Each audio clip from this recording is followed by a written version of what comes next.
नमस्कार। आज के इस वीडियो में हम चर्चा करने वाले हैं क्लास 10 सिविक्स चैप्टर 2 की, जो कि संघवाद फेडरलिज्म है। पिछली क्लास में हमने फर्स्ट चैप्टर को कवर करा था। आज हम जानेंगे कि संघवाद क्या होता है, इसके प्रकार क्या हैं, इसकी विशेषताएं क्या हैं, भारत में यह किस रूप में पाया जाता है और विशेष चीज़ क्या है संघवाद की, इसके फ़ायदे क्या हैं और इसकी निहित शक्तियाँ क्या हैं। इन सब चीज़ों के बारे में हम इस चैप्टर में करने वाले हैं। पिछले अध्याय में हमने गौर किया था कि शासन के विभिन्न स्तरों के बीच सत्ता के ऊर्ध्वाधर बंटवारे को आधुनिक लोकतंत्र में सत्ता की साझेदारी का एक आम रूप माना जाता है। इस अध्याय में हम सत्ता के बंटवारे के इसी स्वरूप पर विचार करेंगे। इसे आमतौर पर संघवाद कहा जाता है। यानी कि संघवाद क्या है? संघवाद एक ऐसी शासन व्यवस्था है जिसमें सत्ता का विभाजन दो या अधिक स्तर की सरकारों के बीच होता है, उसे संघवाद कहते हैं। अब यहाँ पे हम बात करें, अगर इससे एक ही लोकतंत्र व्यवस्था के अंदर अलग अलग इलाकों का साथ रहना और चलना संभव हो पाता है। अध्याय के शेष हिस्से में भारत के संघवाद के सिद्धांत और व्यवहार को समझने की कोशिश की जाएगी। तो हम बढ़ते हैं आगे अपने टॉपिक में। संघवाद है क्या? आइए एक बार फिर पिछले अध्याय में दिए गए बेल्जियम और श्रीलंका के अंतर पर गौर करें। आपको याद होगा कि बेल्जियम के संविधान में जो प्रमुख बदलाव किए गए उनमें केंद्रीय सरकार की शक्ति में कमी करना भी एक था। यानी कि वहाँ की केंद्र सरकार अपेक्षाकृत कमज़ोर थी और ये अधिकार प्रांतीय सरकारों को दिए गए। यानी कि केंद्र सरकार की शक्तियों को स्थानांतरित करके प्रांतीय सरकारों को दिया गया। बेल्जियम में उससे पहले से भी प्रांतीय सरकारें थी, तब भी उनकी अपनी भूमिका थी, अपने अधिकार थे, पर ये अधिकार को उनको केंद्र द्वारा दिए गए थे और उन्हें केंद्रीय सरकार वापस भी ले सकती थी। सन 1993 में कुछ बदलाव हुए। बदलाव क्या थे? प्रांतीय सरकारों को कुछ संवैधानिक अधिकार दिए गए। इन अधिकारों के लिए प्रांतीय सरकारें अब केंद्र पर निर्भर नहीं रहीं। यानी कि पहले उन शक्तियों का केंद्र के निर्देशन में इस्तेमाल होता था, बाद में उनको प्रांतों को सौंप दिया गया। इस प्रकार बेल्जियम ने एकात्मक शासन की जगह संघीय शासन प्रणाली अपना ली। श्रीलंका में व्यवहारिक रूप से भी अभी भी एकात्मक शासन व्यवस्था है, जिसमें केंद्रीय सरकार के पास ही सारे अधिकार हैं। श्रीलंका के तमिल नेता चाहते थे कि देश में सच्चे अर्थों में संघीय शासन व्यवस्था कायम हो। संघीय शासन व्यवस्था में सर्वोच्च सत्ता केंद्रीय प्राधिकार और इसकी विभिन्न आनुषांगिक इकाइयों के बीच बंट जाती थी। यानी कि जो संघीय व्यवस्था है उसमें सबसे ज़्यादा ताकत किसके पास होती थी? केंद्र सरकार के पास, जैसा कि हमारे देश में भी है। आमतौर पर संघीय व्यवस्था में दो स्तर पर सरकारें होती हैं।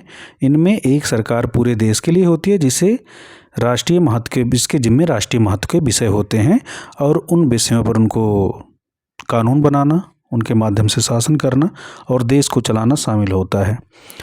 फिर राज्य व प्रांतों के स्तर की सरकारें होती हैं जो शासन के दैनंदिन कामकाज को देखती हैं। यानी कि डे बाय डे का जो भी काम होता है, एग्जीक्यूशन होता है, उसको हैंडल करने का काम राज्य सरकारों को दिया जाता है। सत्ता के इन दोनों स्तर की सरकारें अपने अपने स्तर पर स्वतंत्र होकर अपना काम करती हैं। यानी कि कोई भी एक दूसरे के क्षेत्राधिकार में यथासंभव हस्तक्षेप नहीं करता है। इस अर्थ में संघीय शासन व्यवस्था एकात्मक शासन व्यवस्था से बिल्कुल उलट है। एकात्मक व्यवस्था में शासन का एक ही स्तर होता है, बाकी इकाइयां उसके अधीन होकर काम करती हैं। यानी कि इसके अपेक्षा अगर एकात्मक की बात करें तो एकात्मक स्वरूप वाली सरकारों में सारा का सारा दारोमदार सारी जो शक्तियां होती हैं केंद्रीय व्यवस्था में निहित होती हैं और बाकी की इकाइयां उसके अधीन काम करती हैं। इसमें केंद्रीय सरकार प्रांतीय स्थानीय सरकारों को आदेश दे सकती हैं। यहाँ पे आप संघीय राजनीतिक व्यवस्था के एक स्वरूप देख रहे हैं, जिसमें यह दिखाया जा रहा है कि किन देशों में यह व्यवस्था कार्यरत है। तो इस प्रकार से हमने संघीय व्यवस्था की कई सारी महत्वपूर्ण बातों को यहाँ पे देखा। तो हमने क्या समझा? संघवाद एक ऐसी शासन व्यवस्था है जिसमें सत्ता का विभाजन दो या अधिक स्तरों की सरकारों के बीच होता है। भारत में 3 स्तर की सरकारें हैं। सेंट्रल गवर्नमेंट यानी कि यूनियन गवर्नमेंट या केंद्र सरकार, राज्य सरकार स्टेट गवर्नमेंट, और स्थानीय मुद्दों को, स्थानीय मसलों को हल करने के लिए स्थानीय सरकारों का गठन किया जाता है। तो इस हिसाब से हमने देखा कि भारत में 3 स्तरीय संघीय व्यवस्था कायम है। अब संघीय व्यवस्था की अगर विशेषता की बात की जाए तो इसको हम अभी और आगे करने वाले हैं। आइए संघीय व्यवस्था की कुछ महत्वपूर्ण विशेषताओं पर गौर करें। यहाँ सरकार 2 या 2 से अधिक स्तरों वाली होती है, पहली खासियत, जैसा कि अभी हमने चर्चा करा। दूसरी, अलग अलग स्तर की सरकारें एक ही नागरिक समूह पर शासन करती हैं, पर कानून बनाने, कर वसूलने और प्रशासन का उनका भी अपना अपना अधिकार क्षेत्र होता है। विभिन्न स्तरों की सरकारों के अधिकार क्षेत्र संविधान में स्पष्ट रूप से वर्णित होते हैं, यानी कि केंद्रीय स्तर पर, राज्य स्तर पर और स्थानीय प्रशासन की इकाइयों के अधिकार क्षेत्र क्या होंगे, किनको किन विषयों पर कानून बनाना होगा और उनको लागू करने का अधिकार कितना है, ये सारी चीज़ें संविधान में यथावत वर्णित होती हैं। संविधान के मौलिक प्रावधानों को किसी एक स्तर की सरकार अकेले नहीं बदल सकती। ऐसे बदलाव दोनों स्तर की सरकारों की सहमति से ही हो सकते हैं। यानी कि जो मूलभूत तत्व हैं उसमें अगर बदलाव करना है, अगर अपने देश की बात करें तो जहाँ एक तरफ संसद में उस विषय पर सहमत होना जरूरी है, तो ठीक उसी प्रकार से राज्यों की विधानसभाओं के द्वारा भी उस विषय पर अपनी संस्तुति देना जरूरी होता है। उनको राज्य की विधानसभाओं में भी पारित किया जाना जरूरी होता है। अदालतों को संविधान और विभिन्न स्तर की सरकारों के अधिकारों की व्याख्या करने का अधिकार है। विभिन्न स्तर की सरकारों के बीच अधिकारों के विवाद की स्थिति में सर्वोच्च न्यायालय निर्णायक की भूमिका निभाता है। यानी कि अगर कोई विवाद होता है तो ऐसी स्थिति में जो सर्वोच्च न्यायालय होगा वो इसमें निर्णायक भूमिका में रहेगा। वित्तीय स्वायत्तता निश्चित करने के लिए विभिन्न स्तर की सरकारों के राजस्व के अलग अलग स्रोत निर्धारित किए गए, यानी कि फाइनेंशियल इशू ना हो, इस चीज़ का समाधान करने के लिए अलग अलग स्तर की सरकारों के लिए आय के स्रोत जो हैं निर्धारित किए गए हैं। इस प्रकार संघीय शासन व्यवस्था के 2 उद्देश्य हैं। पहला तो देश की एकता की सुरक्षा करना और उसे बढ़ावा देना, तथा इसके साथ ही क्षेत्रीय विविधताओं का पूरा सम्मान करना। इस कारण संघीय व्यवस्था के गठन और कामकाज के लिए 2 चीज़ें सबसे महत्वपूर्ण हैं। विभिन्न स्तरों की सरकारों के बीच सत्ता के बंटवारे के नियमों पर सहमति होनी चाहिए और इनका एक दूसरे पर भरोसा होना चाहिए कि वे अपने अपने अधिकार क्षेत्रों को मानेंगे। आदर्श संघीय व्यवस्था में ये दोनों पक्ष होते हैं, आपसी भरोसा और साथ रहने पर सहमति। केंद्र और विभिन्न राज्य सरकारों के बीच सत्ता का बंटवारा हर संघीय सरकार में अलग अलग किस्म का होता है। यह बात इस चीज़ पर निर्भर करती है कि संघ की स्थापना किन ऐतिहासिक संदर्भों में हुई है। संघीय शासन व्यवस्थाएं आमतौर पर 2 तरीकों से गठित होती हैं।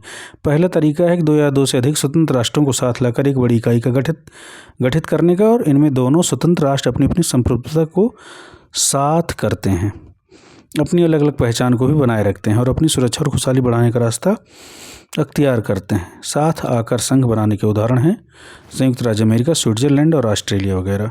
इस तरह की संघीय व्यवस्था वाले मुल्कों में आमतौर पर प्रांतों को समान अधिकार होता है और वे केंद्र के बरक्स ज़्यादा ताकतवर होते हैं। यानी कि इस तरह की संघीय व्यवस्था में, जैसे कि अमेरिका और स्विट्जरलैंड वगैरह में हमने देखा, वहाँ पर केंद्र की अपेक्षा राज्य ज़्यादा ताकतवर होते हैं। संघीय शासन व्यवस्था के गठन का दूसरा तरीका है बड़े देशों द्वारा अपनी आंतरिक विविधता को ध्यान में रखते हुए राज्यों का गठन करना और फिर राज्य और राष्ट्रीय सरकार के बीच सत्ता का बंटवारा कर देना। भारत, बेल्जियम और स्पेन जैसे देश इसके उत्तम उदाहरण हैं। इस दूसरी श्रेणी वाली व्यवस्था में राज्यों के बरक्स केंद्र सरकार ज़्यादा ताकतवर होती है। अक्सर इस व्यवस्था में विभिन्न राज्यों को समान अधिकार दिए जाते हैं, पर विशेष स्थिति में किसी प्रांत को विशेष अधिकार भी दिए जाते हैं। तो यहाँ पर हमने अभी देखा, क्या सीखा, संघवाद के प्रकार के बारे में जाना। तो संघवाद का प्रकार क्या कहता है? कमिंग टुगेदर फेडरलिज्म, जैसा कि स्वतंत्र राज्य मिलकर के एक संघ बनाएं, उदाहरण के रूप में ऑस्ट्रेलिया, स्विट्जरलैंड और यूएसए वगैरह। होल्डिंग टुगेदर फेडरेशन, एक बड़ा देश अपनी शासन की व्यवस्था को व्यवस्थित करने के लिए, सुचारू रूप से संचालित करने के लिए उसको अलग अलग तरीके से विभाजित करता है और अपनी एकता को बनाए रखता है, जैसा कि भारत, बेल्जियम और स्पेन में है। तो यहाँ पे हमने अभी संघवाद के तरीके और संघवाद के प्रकार के बारे में सीखा। अब देखेंगे हम भारत में संघीय व्यवस्था कैसी है। तो भारत की अगर संघीय व्यवस्था की बात की जाए तो हमने पहले देखा कि बेल्जियम और श्रीलंका जैसे छोटे देशों को भी अपने यहाँ की विविधता को संभालने में बड़ी मुश्किलें आती हैं। सोचिए कि भारत जैसे विशाल मुल्क में यह काम कितना मुश्किल होगा, जहाँ बहुत सी भाषाओं, धर्मों और क्षेत्रों के लोग रहते हैं। महसूस कर सकते हैं आप ये कितना मुश्किल काम है। हमारे देश में सत्ता की साझेदारी की क्या व्यवस्था है, इन चीज़ों के बारे में हम इस नए टॉपिक में पढ़ने वाले हैं। तो भैया संविधान से ही शुरुआत कर लेते हैं। एक बहुत ही दुखद और रक्त-रंजित विभाजन के बाद भारत को आज़ादी मिली। आज़ादी के कुछ समय के बाद ही अनेक स्वतंत्र रजवाड़े भारत में विलीन हो गए, यानी कि कई सारे राजे रजवाड़े थे, जो रियासत थी वो भारत का हिस्सा बन गई, अभिन्न अंग बन गई। और भारतीय संविधान ने भारत को राज्यों का संघ घोषित किया। सबसे महत्वपूर्ण बात, भारतीय संविधान में क्या व्यवस्था दी गई कि भारतीय संविधान ने भारत को राज्यों का संघ घोषित किया। इसमें संघ शब्द नहीं आया, पर भारतीय संघ का गठन संघीय शासन व्यवस्था के सिद्धांत पर हुआ है। आइए, हमने ऊपर संघीय व्यवस्था की जिन 7 विशेषताओं का जिक्र किया था उन्हें फिर से देख लें। हम देख सकते हैं कि ये सभी बातें भारतीय संविधान के विभिन्न प्रावधान पर लागू होती हैं। संविधान ने मौलिक रूप से 2 स्तरीय शासन व्यवस्था का प्रावधान किया था। एक तो संघ सरकार, या जिसे हम अमूमन केंद्र सरकार कहते हैं, और दूसरा है राज्य सरकार, यानी प्रत्येक राज्य की अपनी सरकार। केंद्र सरकार को पूरे भारतीय संघ का प्रतिनिधित्व करना था। बाद में पंचायतों और नगर पालिकाओं के रूप में संघीय व्यवस्था का एक तीसरा धड़ा जोड़ा गया। किसी भी संघीय व्यवस्था की तरह अपने यहाँ भी तीनों स्तर की शासन व्यवस्थाओं के अपने अपने अलग अलग अधिकार क्षेत्र हैं। उनके अलग अलग अधिकार क्षेत्र यहाँ पे बताए गए हैं। संविधान में स्पष्ट रूप से केंद्र और राज्य सरकारों के बीच विधायी अधिकारों को 3 हिस्से में बांटा गया है। क्या क्या है वो? पहला तो है संघ सूची। संघ सूची में प्रतिरक्षा, विदेशी मामले, बैंकिंग, संचार और मुद्रा जैसे राष्ट्रीय महत्व के विषय शामिल होते हैं, जो कि पूरे देश के लिए इन मामलों में एक ही तरह की नीतियों की जरूरत होती है, एक रूपता की जरूरत होती है। इसी कारण ऐसे विषयों को संघ सूची में डाला गया है। संघ सूची में वर्णित विषयों के बारे में कानून बनाने का अधिकार सिर्फ केंद्र सरकार को होता है। दूसरा आता है राज्य सूची के विषय। राज्य सूची के विषय में स्थानीय व्यवस्था को देखते हुए पुलिस, व्यापार, वाणिज्य, कृषि और सिंचाई जैसे प्रांतीय और स्थानीय महत्व के विषय शामिल हैं। राज्य सूची में वर्णित विषयों के बारे में सिर्फ राज्य सरकार ही कानून बना सकती है। इसके बाद एक तीसरी सूची दी गई है, उसे समवर्ती सूची कहते हैं, यानी कि कॉन्करेंट लिस्ट कहते हैं। इसमें शिक्षा हो गया, वन हो गया, मजदूर, संघ, विवाह, गोद लेना और उत्तराधिकार जैसे विषय शामिल होते हैं, जो केंद्र के साथ साथ राज्य सरकारों की साझी दिलचस्पी यानी कि साझे उद्देश्यों में आते हैं। इन विषयों पर कानून बनाने का अधिकार राज्य और केंद्र सरकार दोनों को ही है। मजे की बात यहाँ पे ये है, लेकिन जब दोनों के कानूनों में टकराव, यानी कि दोनों ने कानून बना दिया, एक राज्य सरकार ने और केंद्र सरकार ने, तो उनमें अगर टकराव की स्थिति पनपती है तो केंद्र द्वारा बनाए गए कानून की वरीयता रहती है, उसको ही मान्यता दी जाती है, और राज्य द्वारा बनाया गया वह समांतर कानून ऑटोमेटिक जो है वो निष्प्रभावी हो जाता है। यहाँ एक सवाल यह उठता है कि जो विषय इनमें किसी भी सूची में नहीं आते उनका क्या होता है। फिर कंप्यूटर सॉफ्टवेयर जैसे विषय किसके अधिकार क्षेत्र में रहें, क्योंकि ये संविधान बनने के बाद आए हैं। हमारे संविधान के अनुसार बाकी बचे विषय, शेष विषय जिसको रिसीडियल सब्जेक्ट्स कहते हैं, वो केंद्र सरकार के अधिकार क्षेत्र में चले जाते हैं। किसके पास रहते हैं? केंद्र सरकार के पास रहते हैं। हमने ऊपर देखा कि सबको साथ लेकर चलने की नीति मानकर बनी अधिकतर बड़ी संघीय व्यवस्थाओं में साथी इकाइयों को बराबर अधिकार नहीं मिलते। भारतीय संघ के सारे राज्यों को भी बराबर के अधिकार नहीं हैं। कुछ राज्यों को विशेष दर्जा प्राप्त है, जैसे कि आसाम, नागालैंड, अरुणाचल प्रदेश, मिजोरम अपनी विशिष्ट सामाजिक तथा ऐतिहासिक परिस्थितियों के कारण भारत के संविधान के कुछ प्रावधानों, यानी कि जैसे अनुच्छेद 371 के तहत विशेष शक्तियों का लाभ उठाते हैं। ये विशेष शक्तियाँ स्वदेशी लोगों, उनकी संस्कृति और सरकारी सेवा में अधिमान्य रोजगार के भूमि अधिकारों के संरक्षण के संबंधों में स्पष्ट रूप से उपयोगी हैं। भारतीय संघ की इकाइयों को बहुत ही कम अधिकार हैं। वह वैसे छोटे इलाके हैं जो अपने आकार के चलते स्वतंत्र प्रांत नहीं बन सकते। इन्हें किसी मौजूदा प्रांत में विलीन करना भी संभव नहीं है। चंडीगढ़ या लक्षद्वीप अथवा देश की राजधानी दिल्ली जैसे इलाके इसी कोट में आते हैं। इन्हें केंद्र शासित प्रदेश कहा जाता है तथा इन क्षेत्रों को राज्यों वाले अधिकार नहीं हैं। इन इलाकों का शासन चलाने का विशेष अधिकार केंद्र सरकार को प्राप्त है। तो ये कई सारे कारण हैं कि किसी एक पर्टिकुलर क्षेत्र को केंद्र शासित प्रदेश का दर्जा क्यों दिया जाता है। केंद्र और राज्यों के बीच सत्ता का यह बंटवारा हमारे संविधान का बेसिक फीचर है, बुनियादी खासियत है। अधिकारों के इस बंटवारे में बदलाव करना आसान नहीं है। अकेले संसद इस व्यवस्था में बदलाव नहीं कर सकती, यानी कि संसद अगर चाह ले तो अकेले इसमें बदलाव नहीं कर सकती। ऐसे किसी भी बदलाव को पहले संसद के दोनों सदनों में 2/3 बहुमत से मंजूर किया जाना होता है। फिर कम से कम आधे राज्यों की विधानसभाओं में भी उसे मंजूर करवाना आवश्यक होता है। तो ये खासियत होती है कि कुछ विषय ऐसे जो सामान्य श्रेणी में हैं, जिनसे राज्यों की व्यवस्थाएं भी प्रभावित हो रही हैं, तो ऐसे विषयों पर कोई भी बदलाव अगर करना है तो वहाँ पर केंद्र के साथ साथ कम से कम आधे से अधिक राज्यों की भी सहमति जरूरी होती है। केंद्र सरकार के साथ साथ संवैधानिक प्रावधान और कानूनों के क्रियान्वयन की देखरेख में न्यायपालिका महत्वपूर्ण भूमिका निभाती है, यानी कि न्यायपालिका एक तरीके से गार्जियन का काम करती है। शक्तियों के बंटवारे के संबंध में कोई विवाद होने के हालात में फैसला उच्च न्यायालय और सर्वोच्च न्यायालय में ही होता है। सरकार चलाने अपनी जिम्मेदारियों का निर्वाह करने के लिए जरूरी राजस्व की उगाही के संबंध में केंद्र और राज्य सरकारों को कर लगाने और संसाधन जमा करने के अधिकार हैं। तो अभी तक हमने क्या देखा भैया कि भारत में संघीय व्यवस्था कैसी है। तो संविधान ने केंद्र राज्यों के बीच विषयों का विभाजन किया है। संघ सूची में रक्षा, विदेश नीति, बैंकिंग, संचार आदि जैसे विषय शामिल होते हैं। वहीं पर राज्य सूची में पुलिस, कृषि, व्यापार और सिंचाई जैसे मामले शामिल होते हैं। ऐसे विषय जिन पे केंद्र और राज्य दोनों को कानून बनाने का अधिकार होता है उनको समवर्ती सूची कहा जाता है। इनमें शिक्षा, विवाह, श्रम कानून आदि शामिल होते हैं। अब अगला महत्वपूर्ण बिंदु है शेष विषय, यानी कि रेसिडुअल सब्जेक्ट्स, यानी कि ऐसे पॉइंट्स जिनको ना तो संघ सूची में, ना ही राज्य सूची में और ना ही समवर्ती सूची में उल्लेखित किया गया है। ऐसा कोई विषय अगर आता है तो उसे हम शेष विषय यानी कि रेसिडुअल सब्जेक्ट्स में डाल देते हैं, जिस पे कानून बनाने का अधिकार केंद्र सरकार के पास होता है। भारत में संघवाद को मजबूत करने के कई सारे कारक हैं, जैसे भाषाई आधार पर राज्यों का पुनर्गठन 1956 में किया गया।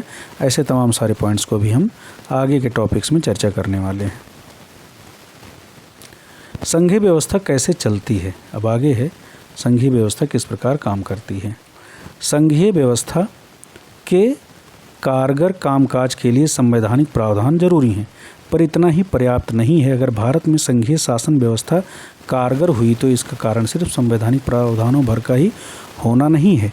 भारत में संघीय व्यवस्था की सफलता का मुख्य श्रेय यहाँ की लोकतांत्रिक राजनीति के चरित्र को देना होगा। इसी से संघवाद की भावना, विविधता का आदर और संग साथ रहने की इच्छा का हमारे देश के साझा आदर्श के रूप में स्थापित होना सुनिश्चित हुआ है। इस नक्शे को आप देखेंगे तो ये 1947 के भारत को प्रदर्शित करता है, जिसमें अलग अलग क्षेत्रों, राज्यों और प्रदेशों को यहाँ पे इस नक्शे के माध्यम से दिखाया गया है। अब आगे है भाषाई राज्य। भाषा के आधार पर प्रांतों का गठन हमारे देश की लोकतांत्रिक राजनीति के लिए पहली एक कठिन परीक्षा थी। भारत ने सन 1947 में लोकतंत्र की राह पर अपनी जीवन यात्रा शुरू की। उस वक्त से लेकर सन 2019 तक अगर आप राजनीतिक मानचित्र को देखें तो इस अवधि में आप आए बदलावों को देखकर एक बारगी आप भी आश्चर्यचकित रह जाएंगे। अनेक पुराने प्रांत गायब हो गए और कई नए प्रांत बनाए गए। कई प्रांतों की सीमाएं, क्षेत्र और नाम बदले गए। नए राज्यों को बनाने के लिए 1950 के दशक में भारत के कई पुराने राज्यों की सीमाएं बदली। ऐसा एक सुनिश्चित करने के लिए किया गया कि एक भाषा बोलने वाले लोग एक राज्य में आ जाएं। इसके बाद कुछ अन्य राज्यों का गठन भाषा के आधार पर नहीं बल्कि संस्कृति, भूगोल अथवा जातीयता, एथनिसिटी की विविधता को रेखांकित करने और उन्हें आदर देने के लिए किया गया। ऐसे राज्यों के उदाहरण हैं नागालैंड, उत्तराखंड और झारखंड। जब एक भाषा के आधार पर राज्यों के गठन की बात उठी तो कई राष्ट्रीय नेताओं को डर था कि इससे देश टूट जाएगा, देश की एकता और अखंडता जो है वो प्रभावित हो जाएगी। केंद्र सरकार ने इसी के चलते राज्यों का पुनर्गठन कुछ समय के लिए टाल दिया था, पर हमारा अनुभव बताता है कि भाषावार राज्य बनाने से देश ज़्यादा एकीकृत और मजबूत हुआ। इससे प्रशासन भी पहले की अपेक्षा कहीं ज़्यादा सुविधाजनक हो सका।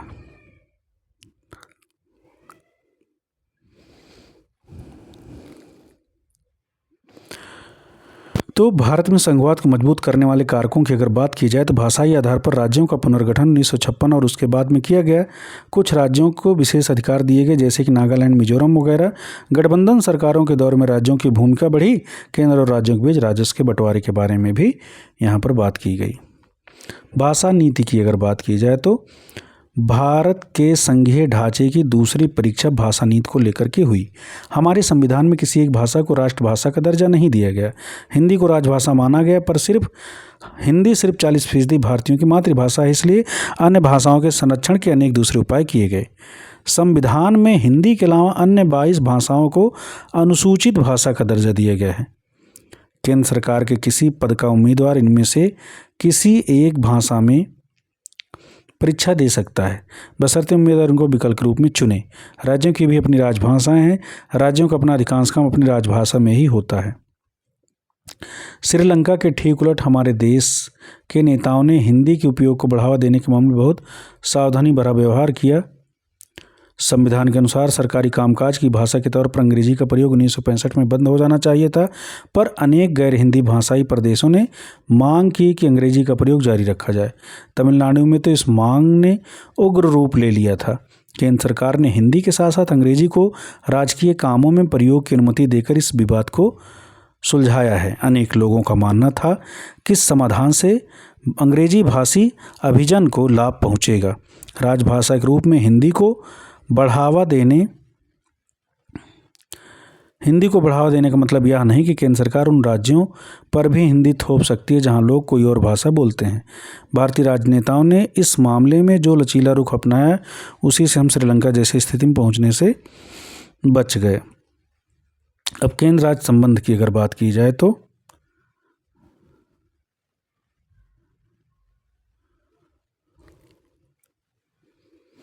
केंद्र राज्य संबंधों में लगातार आए बदलाव का यह उदाहरण बताता है कि व्यवहार में संघवाद किसी तरह मजबूत हुआ है। सत्ता की साझेदारी की संवैधानिक व्यवस्था वास्तविकता में कैसे रूप लेगी, यह ज़्यादातर इस बात पर निर्भर करता है कि शासक दल और नेता किस तरह इस व्यवस्था का अनुसरण करते हैं।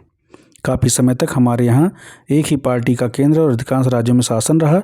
इसका व्यवहारिक मतलब यह हुआ कि राज्य सरकारों ने स्वायत्त संघीय इकाई के रूप में अपने अधिकारों का प्रयोग नहीं किया।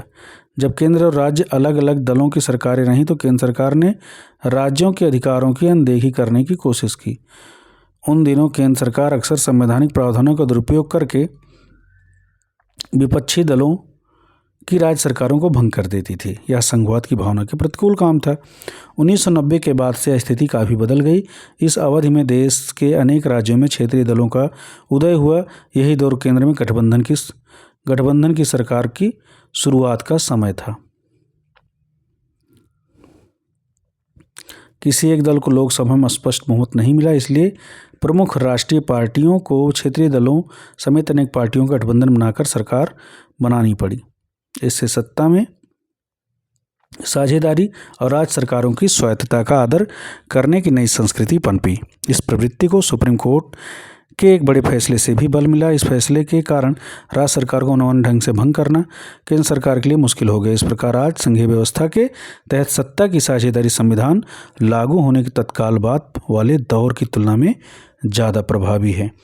तो यहाँ पे इन सारी चीज़ों को हमने देखा। अभी अगले वीडियो में हम अगले टॉपिक्स को पढ़ेंगे, जिसमें हम भारत की भाषाई विविधता की बात करेंगे, राज्य पुनर्गठन आयोग और तमाम सारे ऐसे मुद्दे हैं, भाषा में विकेंद्रीकरण वगैरह की चर्चा हम करने वाले हैं। तो मिलते हैं अगले क्लास में। तब तक के लिए आप पढ़ाई करते रहिए, रिवीजन करते रहिए। धन्यवाद।